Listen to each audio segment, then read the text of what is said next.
Bread aisle, are you ready to rock? Dave's Killer Bread is the country's #1 organic bread for a reason. Always delivering killer taste, killer texture, and killer nutrition. This isn't bread, this is bread amplified.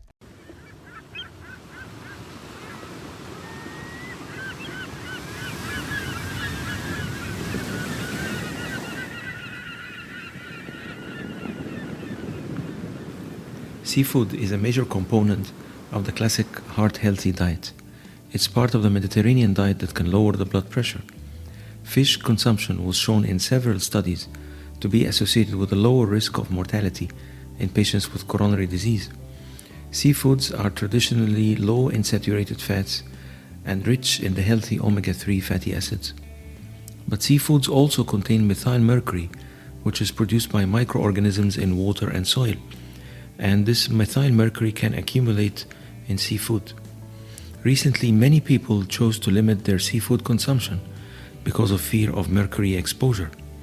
Excessive mercury may adversely affect the nervous system in infants, and therefore pregnant ladies and lactating mothers should avoid exposure to mercury because of its effects on the fetus. So the question is, what should we do? Should we consume fish and seafood to get the cardiovascular benefits, or should we reduce our intake of seafoods to avoid exposure to mercury? Hello and welcome. I'm Hussein Hishmet, a professor of cardiology, and this is my podcast CardioBuzz, where I present weekly cardiology news and updates. Trying to answer that question of mercury hazard of seafood consumption, the United States National Center for Health Statistics of the Centers for Disease Control and Prevention prospectively conducted a study. They used data from the National Health and Nutrition Examination Survey known as the NHANES. This is a large-scale ongoing national health survey of the general US population. The data are taken from population-based cross-sectional surveys about diet, nutritional status, general status of health, disease history, and health behaviors.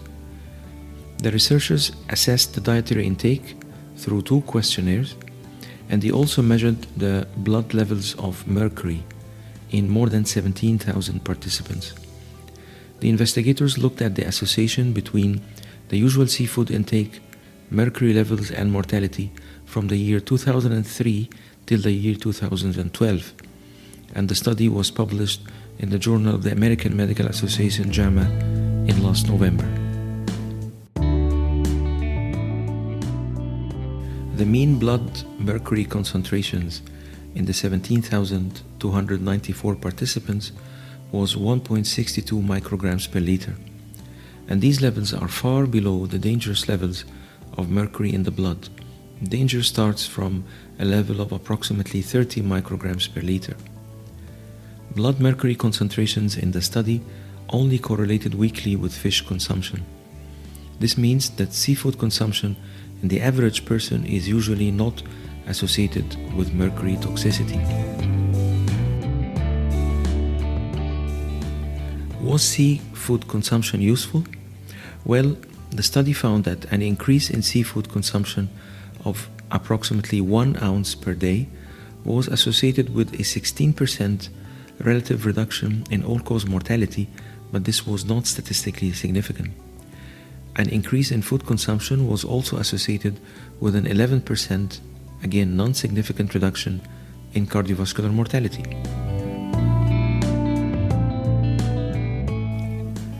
And how about mercury?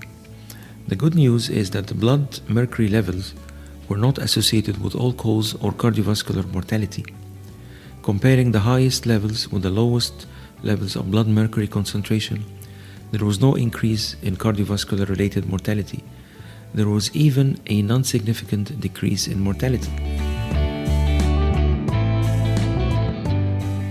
So in the average seafood consumption in the United States and within the current dietary recommendations of at least 8 ounces of seafood per week, there's no significant hazard from mercury exposure for the cardiovascular health. But it's still good to know which kinds of seafood have the highest mercury concentrations and which kinds of seafood have the lowest levels of mercury.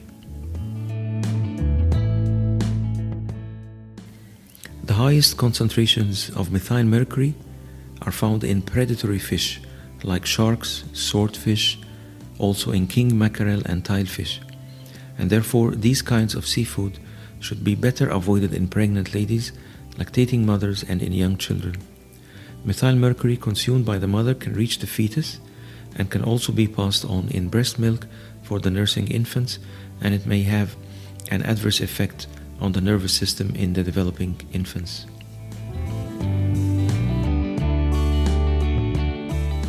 On the other hand, there's good news that shrimps, salmon, light canned tuna, and catfish have very low concentrations of mercury and can be consumed safely. So you can enjoy your next shrimp cocktail salad and your next smoked salmon dish.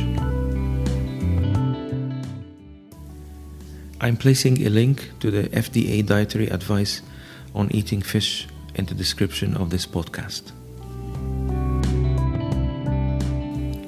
That was all for this episode. I hope you enjoyed it. If you like the content, please follow us on Spotify and on Apple Podcasts. Please rate the show from 1 to 5 and stay tuned for the next episode. Bye.